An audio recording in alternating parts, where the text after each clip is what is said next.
driving in the dark. Do you wanna go to the farm? Do you wanna go to the park? I'll get you ice cream if you give me a card. Nothing impresses me much. I've got a good and I'm up to the stars. I've got your number.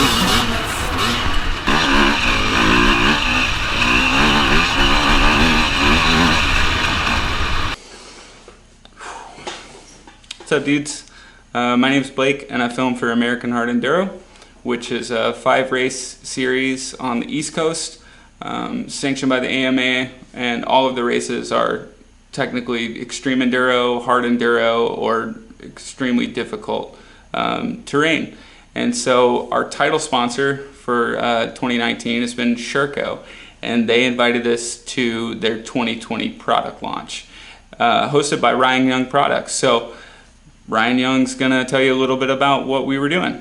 Welcome to Bedford, Kentucky. We have a club here called Saddleback East. We have trials and enduro takes place here.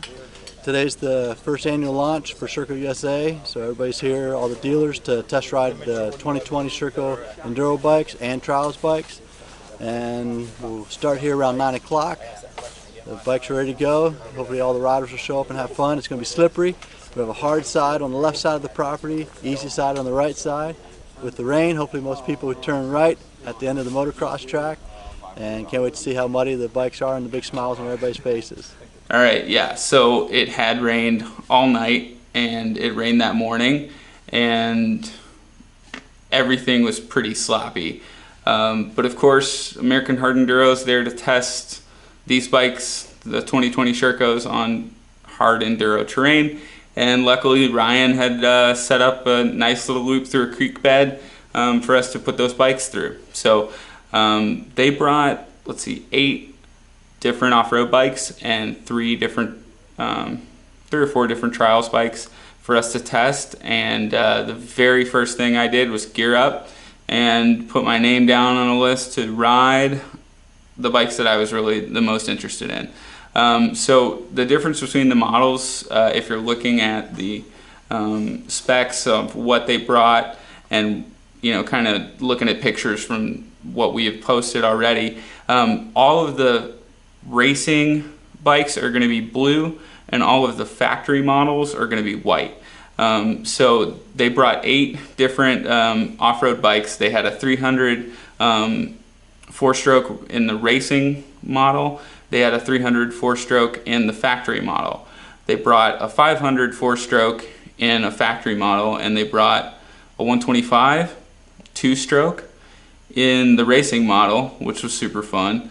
The 300 factory 2-stroke, the 250 factory cross-country bike, and a 250 2-stroke cross-country, and a 300 cross-country. So the bikes that I rode are gonna go kind of in order from when I rode them, and we'll watch the videos of each of those different things. So the first bike that I did get a chance to hop onto was the 300 SE, which is the factory 2-stroke model. It's white. It comes with the KYB suspension on it. That bike was set up a little bit softer. It definitely was something that felt super familiar as soon as I got on it. And we'll take a look at what that GoPro lap looked like through the creek. All right, I'm gonna drink a beer. This is the SE 300 Hard Enduro loop.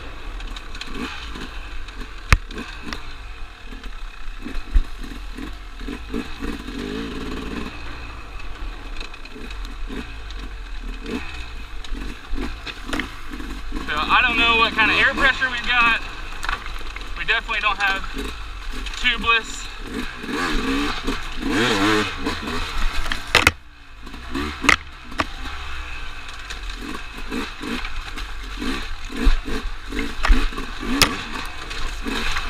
But overall,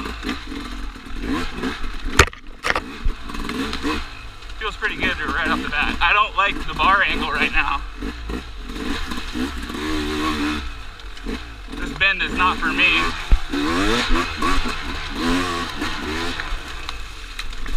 Whoa!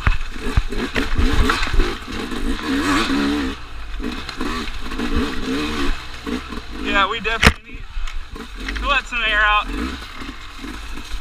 Get this thing on some tubeless. It's been raining all night and all morning.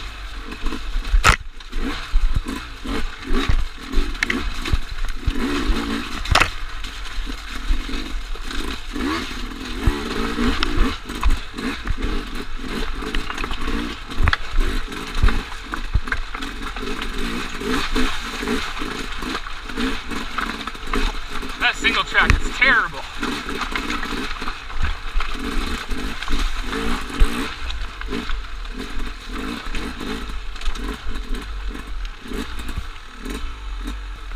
Alright, and we're ditching goggles.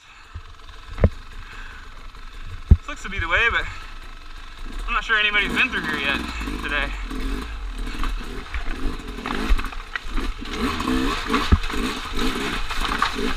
The KYB factory setup feels pretty good.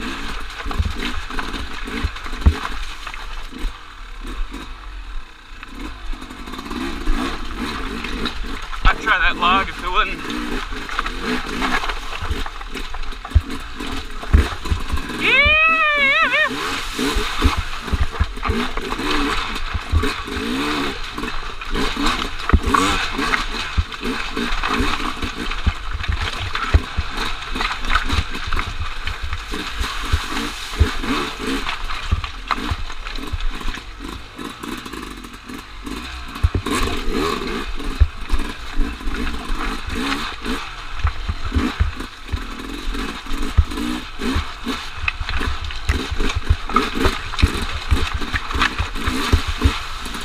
And this is a sick hard enduro test demo track. I was kind of like, oh, you guys have a creek, and I thought we'd only be in it for just a second. But you can have the whole creek here.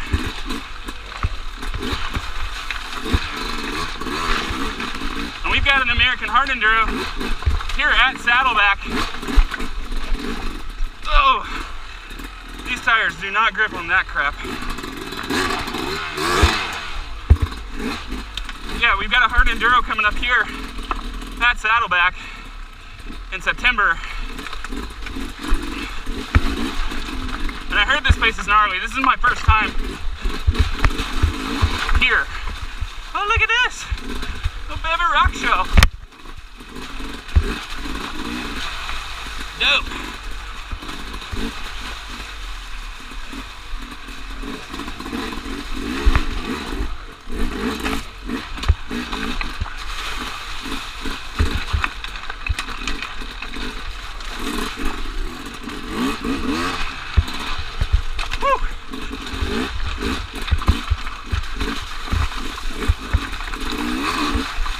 And right now I've only got traction in that creek. Out here, this is just roller rink.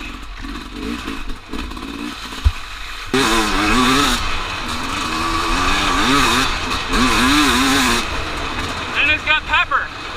These came stocked with plenty of pepper.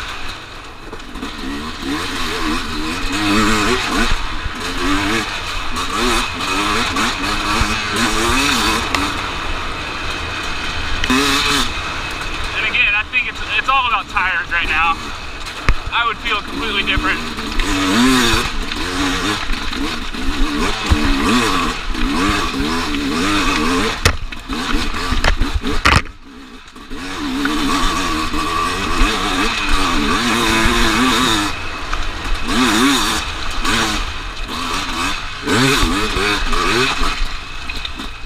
Oh, we lost the vent tube. Better put that back. I don't know where it goes.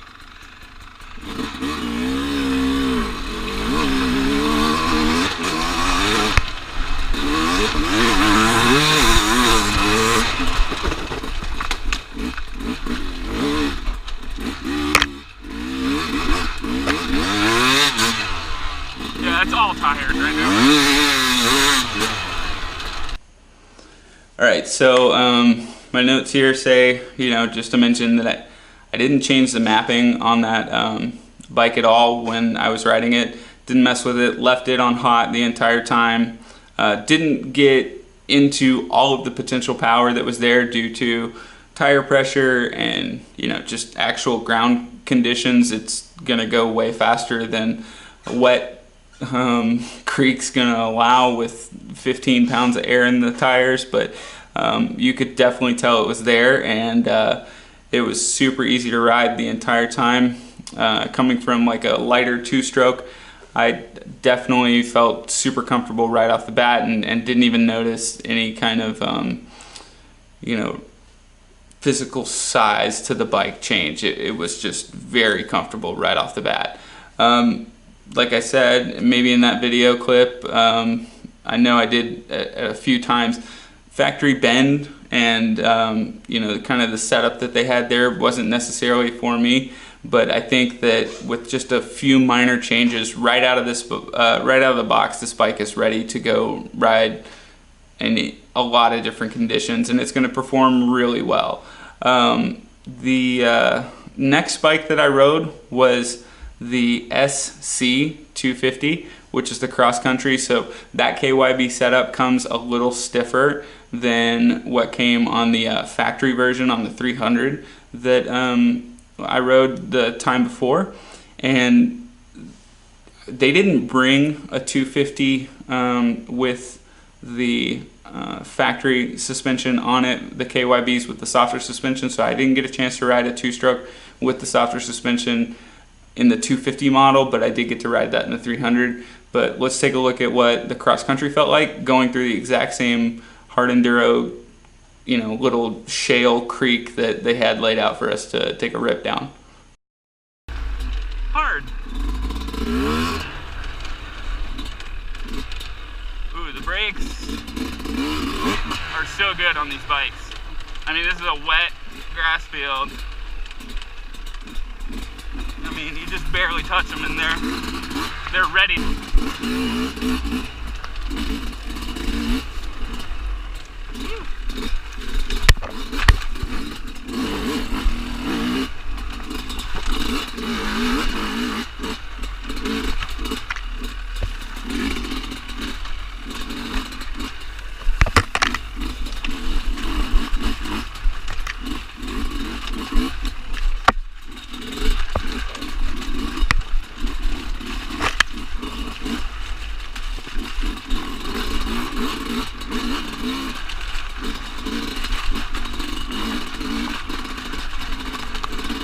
Yeah, not a ton of difference between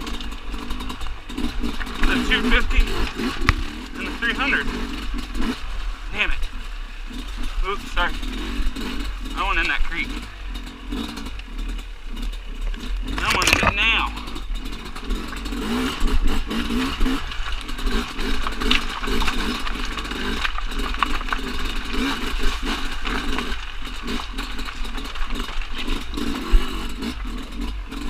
Whoa!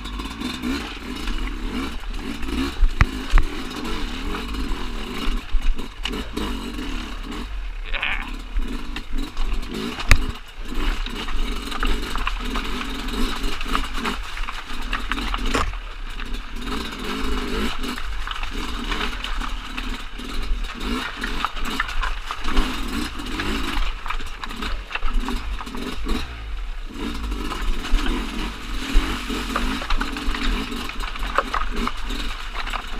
Yeah.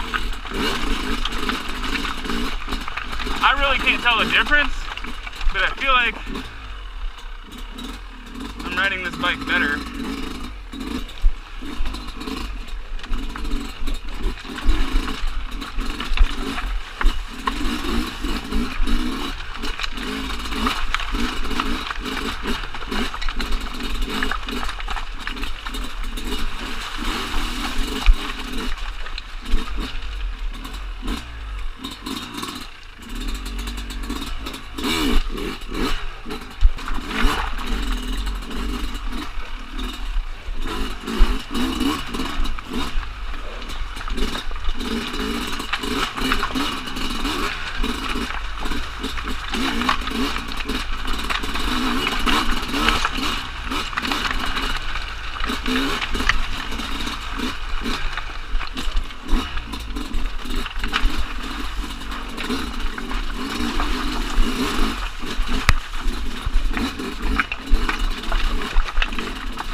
whole double section is crazy cool.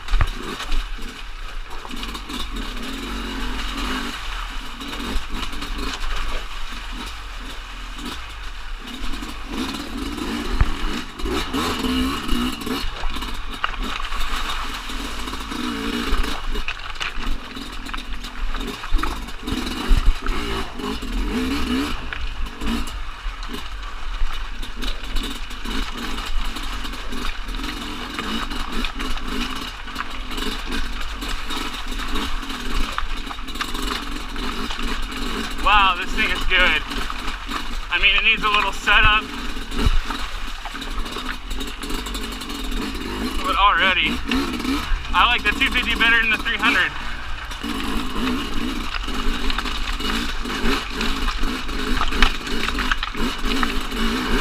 Yes, rolling.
All right, so yeah, I definitely noticed that the suspension was a little bit stiffer, but overall I felt like that bike was a little easier for me to manage. Again, I ride a 250, so it's not too far of a leap to be on the same displacement, and it felt even more familiar than the 300 did initially. You know, I didn't mess with the mapping change on this one either. Both of the bikes were pretty much kept on the lower end of the RPMs while I was on that loop both times, and apparently the mapping change affects more of the upper end of the bike than it does on the lower end. Throttle response is pretty much the same between the maps on the lower end for those bikes. So, you know, on a 250 and a 300, when you're in terrain like that with the conditions that you had, you're not really going to be able to put like a ton of power down and gain a lot of speed unless you've got, you know, the bike set up for those specific conditions and being able to ride in those specific conditions. So again, you know, we're just testing the 2020s, how they came out of the box, and a cross-country model like that is probably set up as well as any of the other bikes straight off the showroom floor. So it's totally capable of, you know, mobbing down a little creek bed. I think that bike would be super competitive in a race like Snowshoe at GNCC. That kind of reminds me of that, and a few other places here in the southeast. It's a little more slick routes and rocks and all kind of stuff that you're going to have to deal with that's not necessarily just full-on GNCC open lane racing through the woods or anything like that. So that cross-country bike is on the more technical side, I think, than, let's say, converting a motocross bike to a GNCC bike, which is what a lot of those guys will do, but not necessarily the best weapon of choice for races like Snowshoe. So, you know, it just depends on what level of terrain and where you're at in the country is how that bike would work for you if you were going to pick it for a trail bike. But of the bikes that I rode in the two-stroke full-size bike range, that immediately the motor and how that bike ran was a lot more familiar, and it was really fun.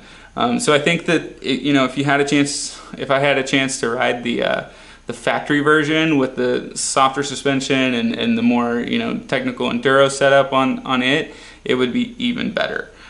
So just a few clicks on that suspension and it's set up for anybody to go ride pretty much anything you want to throw at that bike. Sorry. Wheezing the Juice IPA. We'll have a commercial.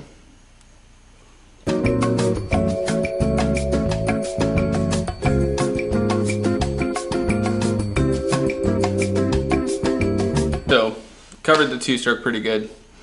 And now we're going to move on to the third bike that I rode, which was the 250 SEF. And the SEF is the racing version. So that one came with an Explorer fork. And that's my first time on that suspension. And people had mixed reviews, and things were, kind of unknown to me as far as how it actually felt. So I went into it with a completely open mind because I knew that everybody really likes the KYB. I'm, not really sure what the difference was going to be switching over to the Explorer, but I got to find out firsthand, and there was no better test than to have Mitch Carvall show up right at that time that I got on that bike, and he was going to test the 300 four-stroke at the same time. So I actually got to follow Mitch through the creek this time and take a look at what that bike, the little 250, was capable of doing with a guy like me riding it, hanging out with a guy like Mitch riding the 300 through a creek bed. So check that out.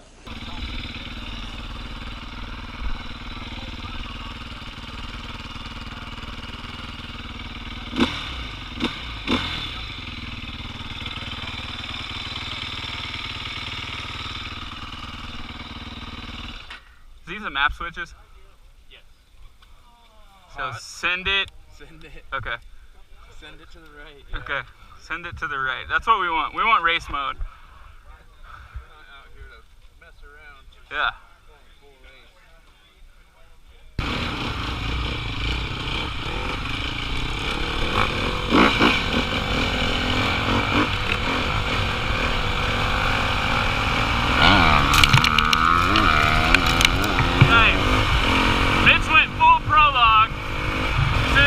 Gravel, Harrisburg prologue here.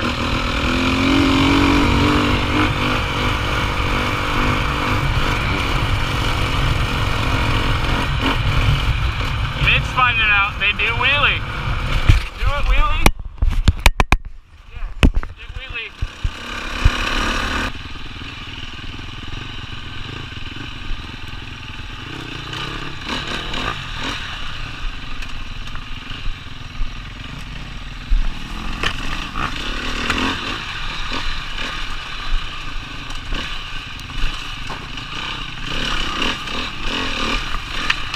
So yeah, we're riding behind Mitch. He's on the 300 four-stroke that Nick Farringer was on last weekend at Top Lake Roar. I'm on the 250 four-stroke.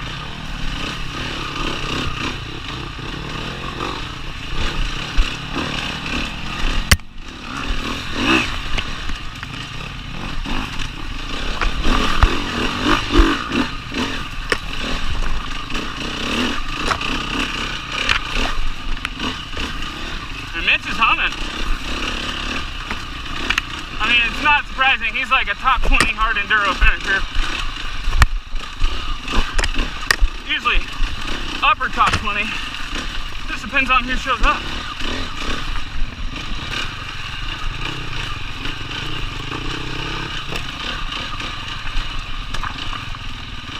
Right here.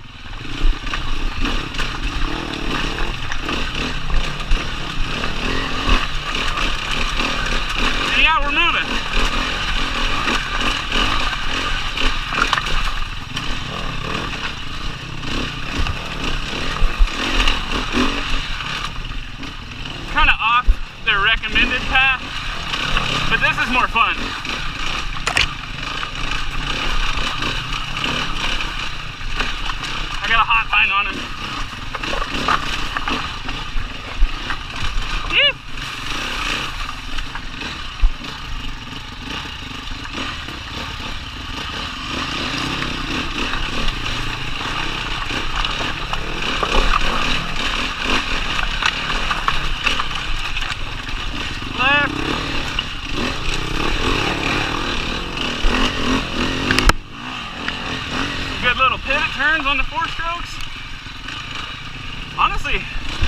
thing feels really good.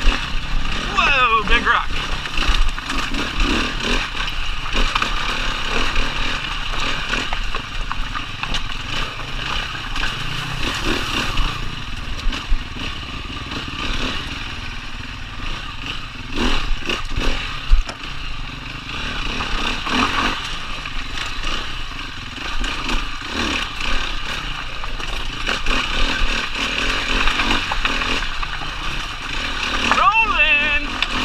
Sherco, you're doing a great job.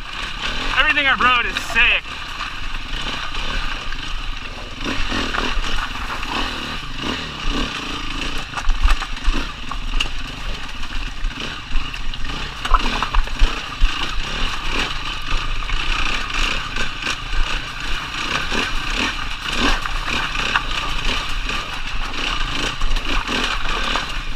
Let's get Mitch going down this little double stair.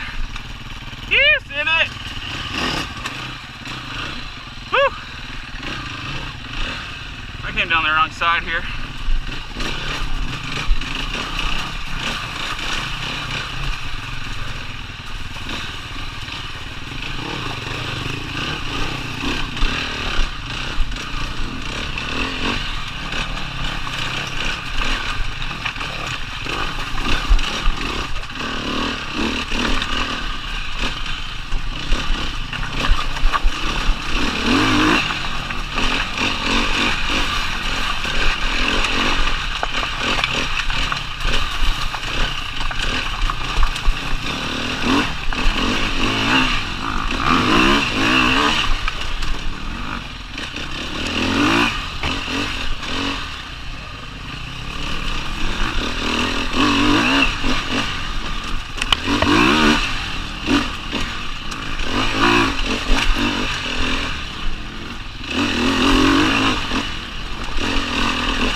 I didn't think I'd like any of the four strokes. This thing's rad.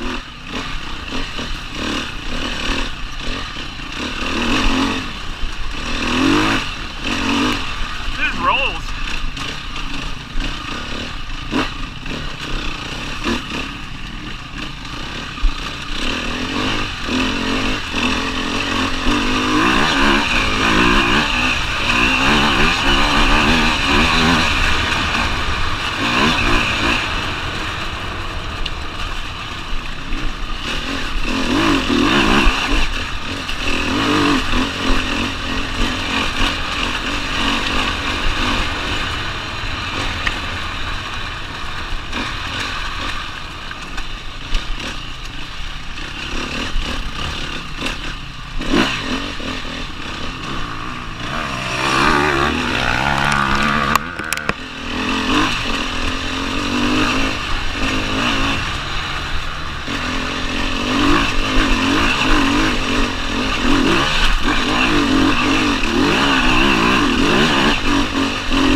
Yeah, it was super fun.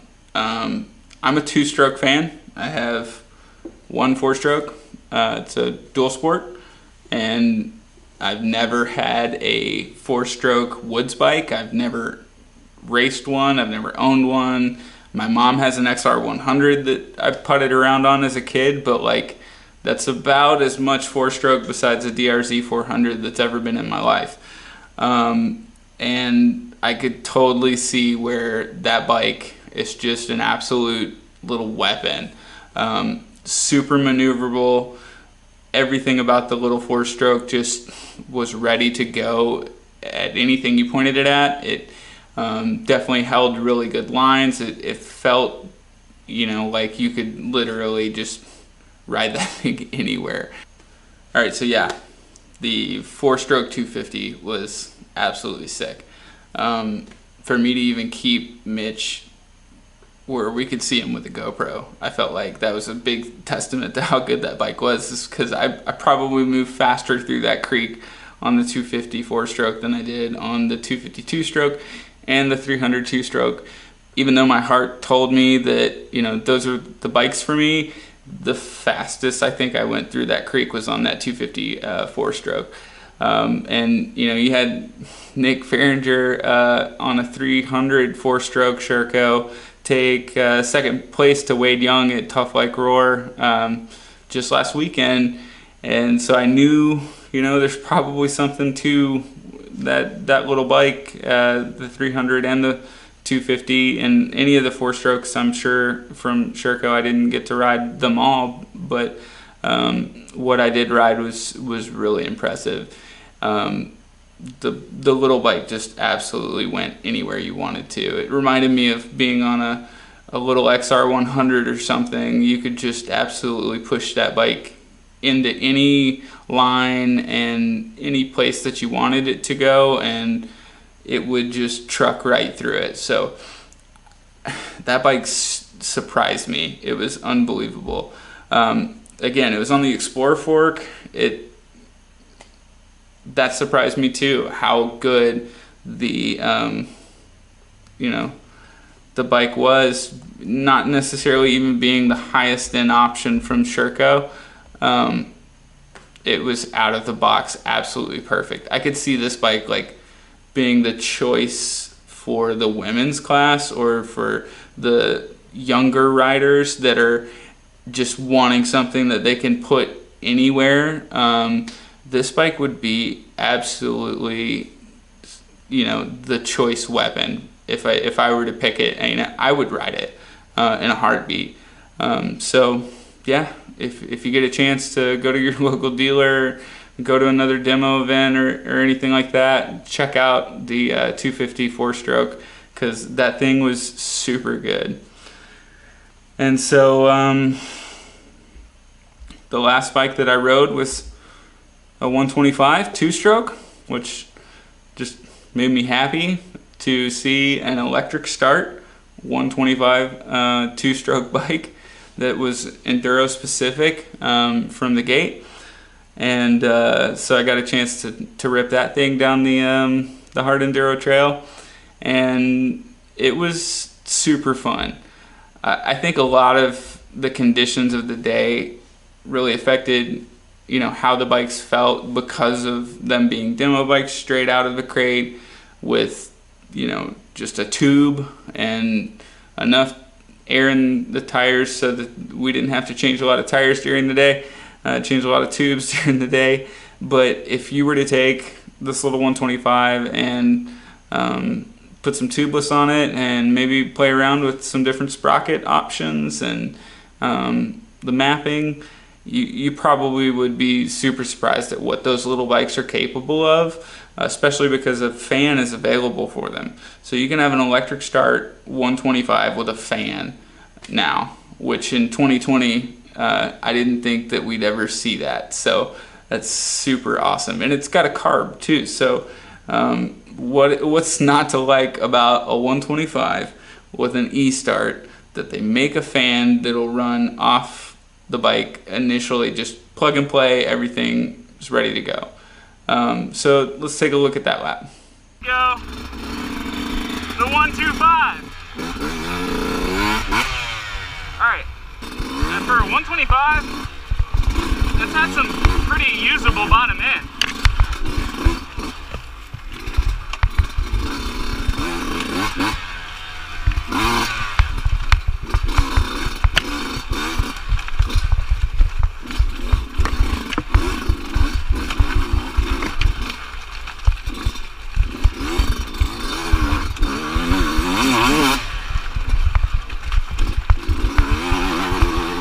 And this is getting sloppy in here.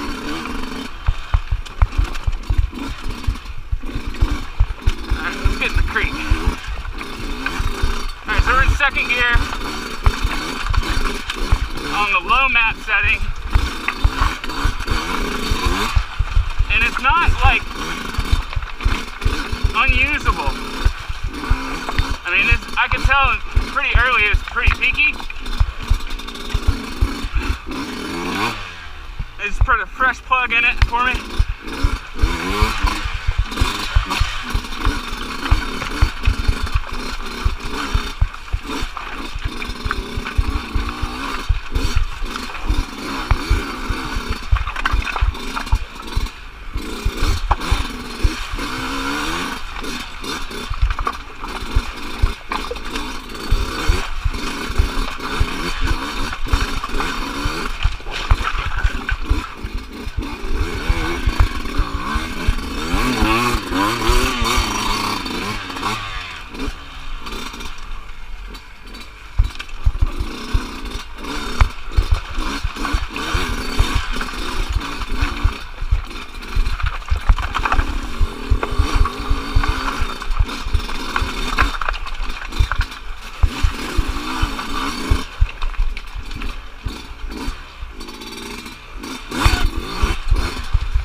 Behind me here. And that's a 300.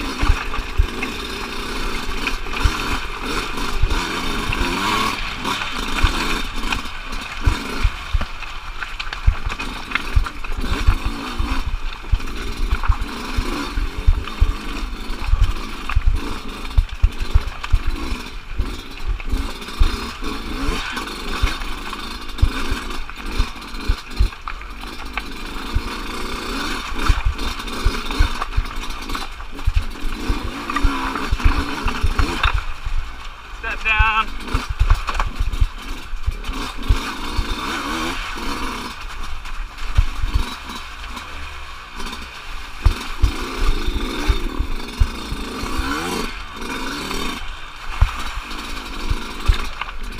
So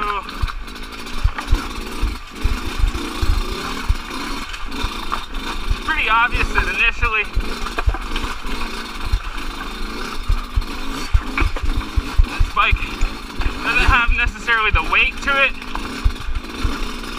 to kind of help the suspension in this creek do what some of the bigger bikes that I tested earlier can do. But man,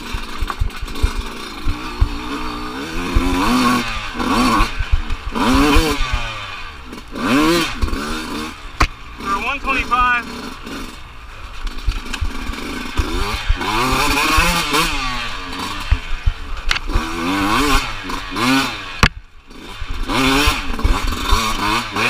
even in the low map setting.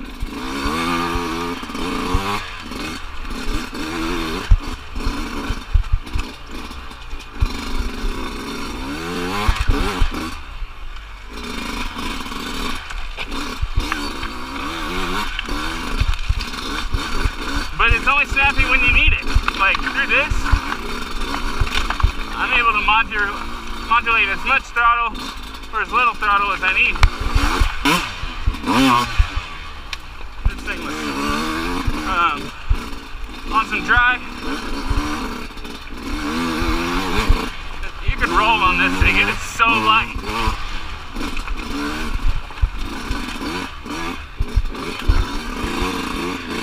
Alright, here's where we find out how it sings.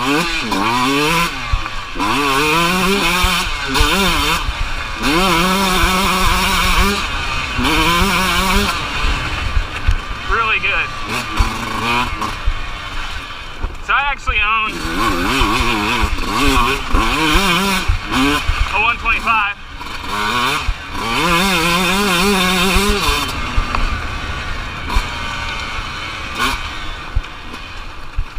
And this thing blows it away.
Yeah. Like that? Yeah. Yeah. I mean, for a 125, it's got super usable power. Yeah. I haven't been on one yet, so this will be cool. It peaks when you want it to, and Yeah. it will ride through the lower stuff really well. So yeah, a 125. Like I said, I love two strokes. I love a 125. I've got an old 125. I've just fell in love with that little bike. It might not be the best hard enduro bike selection, but man, that thing was so fun to rip around on. I'd love to have another go on that bike with some different tires and, you know, maybe a different conditions, but you know, I was happy enough to test it in the wet. I'd rip it any way that you gave it to me, so that was super fun. So let's just dig into all the other things that everybody wants to know about the 2020 Shercos and kind of recap this whole thing. So my impression of everything that I rode, I do have a Sherco Trials bike, and I've had one for a couple years, and I've been familiar with the brand before. We've got a local Sherco Trials dealer here in town that, you know, kind of helps me keep my Trials bike running, and you guys see how hard I thrash that thing at the races, getting from section to section to just film. So they're reliable. It's way easier to maintain than any of the other Trials bikes that I've been around and own. So initially, just the connection that I made with all these bikes is it was very familiar to riding a Trials bike to begin with. The way that it responds to being on the backside of the pegs and really like loading the suspension before you hit an obstacle or anything else like that, it's very intuitive coming from that side. If you practice with trial stuff, if you're familiar with how those bikes should behave and how the technical riding skills that you can achieve with a bike that's set up to do those type of maneuvers, these bikes straight out of the crate are from a company that basically, you know, came from that side of the industry. And I just feel like that's a big connection to why I think they're so successful in the hard enduro scene, and that a lot of guys that practice trials and that come from a trials background are so successful on these bikes. So, you know, that's one of my main highlights and connections with the 2020s when I rode them, was that was just immediately obvious to me. And it felt really good in those type scenarios. So I can imagine that, you know, with a little bit of tuning, you could take that cross-country model and absolutely fly on it. So yeah, they feel great. I can't explain it to you. I would change the bars to really, you know, suit myself, but straight out of the box, they were absolutely amazing. So we got a bunch of questions on our Instagram and Facebook about things that they wanted to know, you know, that you guys wanted to know about the 2020 models, and I've, you know, corresponded with the people at Sherco and asked a few questions, and so I've got a couple answers and things that we can talk about, you know, moving forward. If you're trying to pick up a Sherco this year, you're going to want to know a handful of these things. So first off, they're not going to sell parts online. You're not going to be able to get them on Amazon. They want you to support your local dealership. They're going to make them super accessible to those dealers. They're going to encourage these dealers to stock parts. They're going to encourage them to, you know, build a good relationship with the guys that own the Shercos to kind of, you know, stay on top of what, you know, are the consumables and what you need to have in stock and what you need to throw in the trailer when you head to a race. And I totally feel like that's not going to be an issue, because, you know, if they take anything from Ryan Young as far as, you know, parts availability for the Shercos initially, getting trials parts has never been an issue. I switched from another brand to a Sherco just because of how accessible the Sherco parts were and how much less expensive they were than some of the other, you know, brands that were already out there. So I feel like you're going to have the same accessibility with the off-road bikes that you have with the trials bikes. And yeah, it's unfortunate that you can't shop online for stuff, but if you got a good dealership and you're really on top of things, they can have parts from Ryan or any of the other distributors to you guys. If you screw something up over the weekend at a hard enduro event, I wouldn't worry about it that much. There's a lot of great vendors that are going to start picking up this brand and going to these races. You've already got, like I said, Mitch Carvalth at Hard Enduro Outfitters. You've got the NXT guys down in Texas that are going to be able to help you guys out, and they're all fans of this stuff, so they're not going to let something like a tiny little part try to keep you 2 weeks from committing to a race, from making that decision to have to not be able to race it because you can't get the parts. So I wouldn't worry about being able to order it online. Make a real connection with the guy you bought the bike from, and you'll be set. So one of the things that everybody's been talking about is, no kickstarts anymore, right? Like, I'm trying to get away from a kickstart bike. I'm, still riding one that has to be kickstarted. So for me, it's not that scary to think that at this point in the evolution of e-start and the evolution of lithium and stators recently, that you don't really have to have it if you're riding the bike within your own means, and you're not out there just absolutely sending stuff that's flipping the bike and just trashing it because you're being careless. I mean, if you're riding it the hardest you can without absolutely just Larry Loop out and whiskey throttle, I don't think that you're really going to have that much of an issue with it, because we've seen so many successful runs on this Sherco already in 2019, and I'm pretty sure none of them are running a kickstart. So I think they've got it figured out. They don't think they need them. Their results obviously don't show that they really need them. I can't really speak to everyone's needs, but for the most part, if you're going to be, busting out 2 or 3 hours, 4 hours in a hard enduro, you're going to be fine. If you see a Kickstarter kit come for the Sherco, it's probably going to be from one of those brands that already makes parts for Shercos, like S3 or somebody like that, because people already make other starter kits for bikes that didn't come with them outside of the manufacturers that offer you the starter kit even though the bike didn't come with it on there. You get your OEM starter kit, and you got a couple other brands that are replicating that. So I wouldn't be surprised that might be an option, but again, I haven't studied this stuff enough to find out whether it's even possible for the Shercos to get one. So I don't know, but it's possible, maybe. I don't know. So the other things that we were asked, was it counterbalanced? Yes, these new motors are counterbalanced.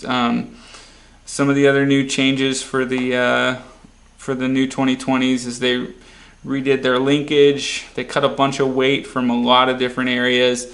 They changed their bores and strokes to try to get a little more bottom end out of it. So, they lug super good now. I mean, watch a video of Wade or Mario riding one of these bikes right now. It's insane how low they keep the RPMs the entire time. Not nearly as amazing as my riding through the creek was, but they do okay. And let's see, let's talk about, there's a fan add-on for that 125. It's not going to come on the Racing Edition 125, but two-stroke 125 with a fan. That's the first entry-level hard enduro bike that I've ever heard of. If you're going to put your kids out there on the trails, and maybe we need an American Hard Enduro youth mini races at a few of these events, that'd be a great bike. Get your kid out there on the trails and take him to ride some technical stuff, teach him how to ride some trials bikes. He's coming off an offset. and transferring from the trials world to his first dirt bike. That's a great 125. Way better than converting an old YZ RM. I mean, my brother rides a YZ. I've got an RM. I grew up riding two-stroke peaky motocross bikes converted for woods like the rest of everybody else, and this is a completely different level of a 125. So, super cool. And the four strokes absolutely blew me away. I can totally see how Nick was so competitive and placed second against a stacked field at Tough Like Roar on a four-stroke 300. And he just rolled through a really technical section of Stairway to Heaven that they put in for the second lap of the main race. So if you haven't checked that footage out, go check it out, because there's a 300 four-stroke in second place ripping through a super gnarly rock boulder field. So I was impressed when I rode it, and I think you would be too if you got one. So I'm going to put up a few of the PDFs that I was sent over about the different models and all the specs straight from the factory. We've also got an MSRP list. So just pause that on the video if you're interested in reading all those facts and data points about the bikes. It's a good time to pause the video, and I'm gonna go ahead and shut all this stuff off and pass out and wait for Will and Drew to pick me up in the morning, and we will see you in Ohio. Later.